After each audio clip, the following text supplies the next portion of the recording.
Ayan, ang sarap ng buhay. Nakaupo lang. Nasa probinsya kami. Ayan. O, diba? Ang sarap.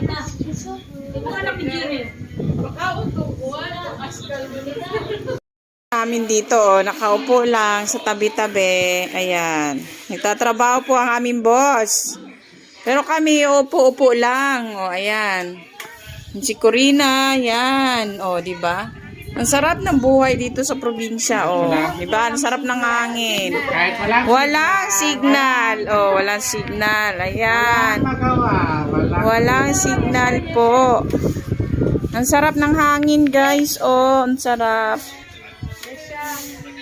Diba? Yung boss namin nagtatrabaho po, o. Kandong yung anak niya. O, ayan.